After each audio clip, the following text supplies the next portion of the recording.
پاکستان کی معزز اور پڑھی لکھی قومی اسمبلی میں اخلاقیات کا جنازہ نکال دیا گیا۔ قومی اسمبلی کا اجلاس شروع ہوتے ہی ایوان میں حکومتی اور اپوزیشن جماعت کے اراکین میں شدید جھڑپ ہو گئی۔ پی ٹی آئی رکن علی نواز اعوان نے نون لیگ کے روہیل اصغر کو کتاب دے ماری۔ بات کرتے ہیں اسی حوالے سے چیف رپورٹر انتظار حیدری ہمارے ساتھ موجود ہوں گے، لیکن یہ مناظر آپ اپنی ٹیلی ویژن اسکرین پر دیکھ رہے ہیں۔ پاکستان کی یہ معزز اور پڑھی لکھی قومی اسمبلی ہے جہاں اخلاقیات کا جنازہ نکال دیا گیا ہے۔ انتظار حیدری ہمارے ساتھ موجود ہیں۔ قومی اسمبلی میں کیا کچھ ہوا، آنکھوں دیکھا حال انتظار حیدری سے جانتے ہیں۔ انتظار تھوڑا بتائیے گا آج کیا کچھ ہوا قومی اسمبلی میں؟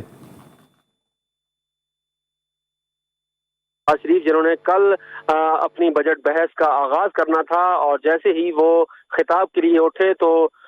حکومتی ارکان جو ہیں وہ اپنی نشستوں پر کھڑے ہو گئے۔ اس کے بعد احتجاج کا ایک ایسا سلسلہ شروع ہوا جو ابھی تک تھمنے کا نام نہیں لے رہا۔ اسپیکر قومی اسمبلی نے 2 مرتبہ عارضی تعطل کیا ہے اس قومی اسمبلی کے اجلاس میں تاکہ معاملات جو ہیں وہ افہام و تفہیم سے حل ہوں اور اخلاق باختہ جو جملے استعمال کیے جا رہے ہیں ان سے گریز کیا جائے۔ لیکن کیا کہنے ہیں منتخب ارکان قومی اسمبلی کے، ایسے جملے بولے جا رہے ہیں جو بازار میں بھی لوگ بولنے سے کتراتے ہیں اور ایسے الفاظ ایک دوسرے کے لیے استعمال کیے گئے ہیں جو میں ابھی بیپر میں بھی نہیں بول سکتا۔ اس کے ساتھ ساتھ جو حکومتی رکن ہیں اور معاون خصوصی بھی ہیں وزیر اعظم عمران خان کے علی نواز اعوان، انہوں نے کتاب اچھالی ہے اپوزیشن کے رکن قومی اسمبلی روہیل اصغر کی جانب، جو انہیں نہیں لگی، البتہ ان کے ہی جماعت کے ایک اور رکن خالد جاوید وڑائچ کو وہ کتاب لگی اور اس کے بعد پھر جو ہے وہ غیر پارلیمانی زبان کا استعمال ہوا دونوں طرف سے اور ایوان کا ماحول۔ انتظار حیدری ہمیں اپڈیٹ کر رہے تھے کیا صورتحال رہی آج قومی اسمبلی میں، اور دھینگا مشکی کا آنکھوں دیکھا حال ہمیں انتظار حیدری اپڈیٹ کر رہے تھے۔ اس حوالے سے مزید بات بھی کریں گے۔ عامر متین صاحب ہمارے ساتھ موجود ہیں، پروگرام مد مقابل کے ہوسٹ ہیں، سینئر صحافی ہیں، جبکہ مجاہد بریلوی صاحب بھی ہمارے ساتھ موجود ہوں گے۔ عامر متین صاحب، میں آپ کی جانب آؤں گا۔ قومی اسمبلی میں عوام کے نمائندوں نے آج انتہا ہی کر دی، پی ٹی آئی کے رکن تو مغلظات بھی بکتے رہے، یہ کس قدر باعث شرمندگی ہے؟ جی بہت ہی شرمندگی تو ہے ہی ہے، مگر یہ آج انتہا نہیں کی گئی۔ یہ انتہا جو ہے یہ جو ہی اسمبلی نئی والی آئی تھی تو پہلے دن پرائم منسٹر کی جب تقریر شروع ہوئی اس دن سے یہ انتہا جاری ہے، اور انتہا کا مجھے تو معنی بھول گئے ہیں کہ مجھے نہیں لگتا کہ جس طرح یہ دن بدن بڑھتی جا رہی ہے اور ابھی اس وقت بھی جاری ہے، اس وقت آپ شہباز شریف دلی کی اپوزیشن کی تقریر جاری ہے، پر ان کے ارد گرد ان کے ممبران نے ان کو پروٹیکشن دینے کے لیے پورے ہجوم اکٹھا کیا ہوا ہے، جس طرح سیکورٹی گارڈز ہوتے ہیں، اور دوسری طرف سے بھی جو گالی گلوچ جاری ہے، بڑی مجھے 3 سال ہو گئے اسمبلی کو کور کرتے ہوئے، اس طرح کا گالی گلوچ اور اس طرح کی جو لڑائی مار کٹائی نہیں دیکھی گئی، اور مجھے نہیں سمجھ آ رہی کہ اس کا فائنلی نتیجہ کیا نکلے گا۔ کہ اسمبلی لگتا ہے جس طرح وہ کھڑا بنتی جا رہی ہے، اب کسر صرف یہ رہ گئی ہے کہ اینٹیں چلیں بندوقیں چلیں اور پتہ نہیں کیا چلے گی، شاید بند کرنی پڑ جائے گی کیونکہ یہ افورڈ نہیں کیا جا سکتا، یہ کوئی اکھاڑا نہیں ہے، یہ at the end of the day آپ کی قومی اسمبلی ہے، جس کا مطلب یہ ہے کہ انہوں نے ہمارے لیے قانون سازی کرنی ہے۔ یہاں امید کی جاتی ہے پڑھے لکھے لوگ، منتخب لوگ ہمارے مسائل کا حل کے لیے قانون سازی کریں، اور یہاں پہ اب میچ یہ ہو گیا ہے کہ کون کتنا زیادہ بدتمیز ہے، کتنا زیادہ بدماش ہے، کتنا زیادہ گالی گلوچ کر سکتا ہے، اور چل رہا ہے۔ اب یہ بحث آ جاتی ہے کہ جناب کون قصوروار ہے، تو بھی ویسے میں آپ کے رپورٹر کی بات سن رہا تھا، انہوں نے کہا علی نواز اعوان صاحب نے کتاب کی، علی نواز صاحب کو میں نے دیکھا ہے وہ گالی گلوچ نہیں کر رہے تھے، مگر اس پرٹیکولر واقعے کو میں بھی اس کو سارے کو دیکھ رہا ہوں، وہ کتاب جو پہلے پھینکی گئی اس میں وہ روہیل اصغر صاحب جی عامر صاحب ساتھ رہیے گا، رؤف کلاسرہ صاحب نے بھی ہمیں جوائن کر لیا ہے، لیکن اس سے پہلے میں مجاہد بریلوی صاحب کی جانب جاؤں گا۔ مجاہد صاحب، جو صورتحال ہے یہ نئی نہیں ہے، اسپیکر قومی اسمبلی کا کردار اس صورتحال میں کیسا ہونا چاہیے؟ انہوں نے جھگڑا کرنے والے ارکان اسمبلی کو باہر نکالنے کا حکم بھی نہیں دیا تھا آج۔ مجھے اس لیے افسوس ہو رہا ہے کہ جو عمران خان صاحب جو شرافت اور اپنی جو متانت اور بردباری اور جو کچھ